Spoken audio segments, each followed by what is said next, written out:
বছরের ন্যায় এবছরও আমাদের উত্তর পশ্চিম জামে মসজিদ এবং এলাকাবাসীর যৌথ উদ্যোগে আজিমুস শান জশ্নে ঈদে মিলাদুন নবী সাল্লাল্লাহু আলাইহি ওয়াসাল্লাম এবং সম্মানিত উলামায়ে কেরাম, সম্মানিত আশিকে রাসূল ভাইয়েরা, আলহামদুলিল্লাহ প্রতি বছরের ন্যায় এবছরও আমরা জাঁকজমকভাবে জুলুস করতে যাচ্ছি। সবাই একবার উচ্চ আওয়াজে বলি আলহামদুলিল্লাহ। বাংলাদেশের যে পরিস্থিতি চলতেছে, অনেকে মনে করছিল জুলুস হবে না, কিন্তু জুলুস আলহামদুলিল্লাহ কিয়ামত পর্যন্ত বন্ধ হবে না। জুলুস কিয়ামত পর্যন্ত চলতে থাকবে আলহামদুলিল্লাহ। কারণ এই দেশে মসজিদ আগে আসে নাই, আগে এসেছে আল্লাহর ওলিরা, মসজিদ বানিয়েছেন তারা। আজকে যারা এই মাজারগুলো ভাঙতেছে আমরা তীব্র প্রতিবাদ জানাচ্ছি এবং নিন্দা জানাচ্ছি। কারণ যারা এভাবে জায়গায় জায়গায় আল্লাহর ওলিদের বিরোধিতা করতেছে, মাজার ভাঙতেছে, তাদেরকে হুঁশিয়ারি দিচ্ছি, বাংলার জমিনে যদি এভাবে মাজার ভাঙা শুরু করে, মনে করেন কারবালা আরেকবার শুরু হবে, ঠিক কিনা? কারণ বাঁচার কোনো সুযোগ নাই। তারা আবার আলটিমেটাম দিয়েছে, মাইজভান্ডার আমাদের গৌসুল আজম মাইজভান্ডারি রাদিয়াল্লাহু তাআলা আনহুর মাজার ভাঙার জন্য তারা ঘোষণা দিয়েছে। আমরা বলতেছি ঘরের থেকে বের হওয়ার আগে কাফনের কাপড় পরে বের হবে, না হলে আর ঘরে ফিরার কোনো সুযোগ নাই। কারণ আমরা তাদেরকে হুঁশিয়ারি দিচ্ছি, বাতিল ফিরকার দ্বারা ইসলাম আসে নাই। কারণ ইসলাম এসেছে আল্লাহর ওলিদের ভক্তের মাধ্যমে, আল্লাহর ওলিদের মাধ্যমে।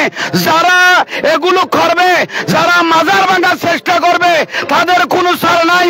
প্রয়োজনে আমরা আবার রক্ত দিতে প্রস্তুত আছি, ঠিক কিনা? এখন আমাদের এই জুলুসের মুনাজাত পরিচালনা করবেন আমাদের আনোয়ার আলী গৌরব আল্লামা আলহাজ আনোয়ার হোসেন আমির আহমদ আমিরি সাহেব মাদ্দাজিল্লাহুল আলী। আসসালামু আলাইকুম। মারহাবা মারহাবা মারহাবা মারহাবা। ঠিক আছে না? তোরকে দিই। ঠিক আছে, চলো। আলহামদুলিল্লাহ ওয়া শুকরুলিল্লাহ। আমরা প্রত্যেক বছরের মতো এই বছরও অত্র এলাকা থেকে জশ্নে জুলুসে ঈদে মিলাদুন নবী সাল্লাল্লাহু আলাইহি ওয়াসাল্লামের স্বাগত র্যালি বের করার জন্য সবাই একত্রিত হয়েছেন। আমি সকলকে আন্তরিকভাবে মোবারকবাদ জানাচ্ছি এবং সকলের আন্তরিকতা, ইখলাস, মহব্বতকে আল্লাহ পাক জাল্লা শানহু কবুল করুন। সবাই বলুন আমিন। এই পর্যন্ত হযরতুল আল্লামা জনাব মাওলানা জাহাঙ্গীর আলম আল কাদেরী সাহেব বিভিন্ন জায়গায় বর্তমান সরকার পরিবর্তনের এই সময়ে একটা বিশেষ কুচক্রী মহল, জঙ্গি মহল, যে বিভিন্ন আল্লাহর মহান ওলিদের মাজার ভেঙে যাচ্ছে, তাদের জন্য একটা কিয়ামত, আসলে তাদের জন্য একটা বড় মুসিবত অপেক্ষা করছে। একেবারে তাদের মাথার উপর এটা এসে গেছে। হয়তো আল্লাহ পাক রব্বুল আলামিনের ইচ্ছে হইলে অতি সত্য তারা এই মুসিবতের মধ্যে, এই দোজখের মধ্যে, এই কঠিন আযাবের মধ্যে তারা গ্রেফতার হয়ে যাবে। আল্লাহ পাক জাল্লা শানহু আমাদের সুন্নি ওলামা, সুন্নি জগৎকে, সুন্নি আপামর জনতাকে সুসংগঠিত করে এই শয়তানদের বিরুদ্ধে কঠিন অবস্থানে যাওয়ার তৌফিক দান করুন। সবাই বলুন আমিন। আল্লাহুম্মা আমিন। আলহামদুলিল্লাহ রাব্বিল আলামিন ওয়াল আকিবাতু লিল মুত্তাকিন ওয়াস সালাতু ওয়াস সালামু আলা রাসূলিল কারীমিল মুবিন ওয়া আলা আলিহি ওয়া সাহবিহি আজমাইন। রব্বানা তাকাব্বালনা ওয়া তাকাব্বাল হাযিল জামআ ওয়া আজিল হাফলা ফি হাযিহি সাআতিল মুবারাকা বিজুদিকা ওয়া কারামিকা ইয়া রাব্বাল আলামিন।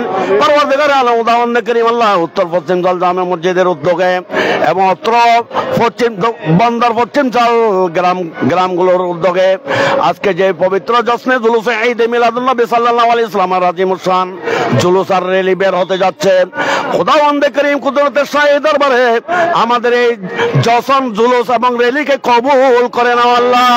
পরওয়ারদিগার আলম উদাওয়ান্দ করিম আল্লাহ আমাদের সকলের আল্লাহ সদিচ্ছা, নেক নিয়ত এবং ইখলাস মহব্বতকে কবুল করে আমাদের সকলকে দুনিয়া আখিরাতের কামিয়াবি নসিব করুন আল্লাহ।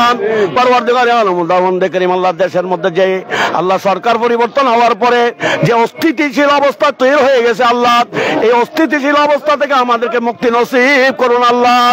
পরবর্তীকালে আলম করিম আল্লাহ, যারা মাজার ভাঙার মতো কঠিন এবং আল্লাহ মাজার ভাঙার মতো অভিশপ্ত কাজের মধ্যে যারা জড়িয়ে গেছে আল্লাহ, তাদের ভাগ্যের মধ্যে হেদায়ত থাকলে তাদেরকে হেদায়ত দান করুন। যদি হেদায়ত তাদের ভাগ্যের মধ্যে না থাকে আল্লাহ, তাদেরকে নিস্তনাবাদ করে দাও আল্লাহ। ওয়া সাল্লাল্লাহু তাআলা আলা নবিল কারীম ওয়া আলা আলিহি ওয়া সাহবিহি আজমাইন। আল্লাহুম্মা জাল আখিরা কালামিনা ইনদাল মাউত শাহাদাতান লা ইলাহা ইল্লাল্লাহু মুহাম্মাদুর রাসূলুল্লাহ।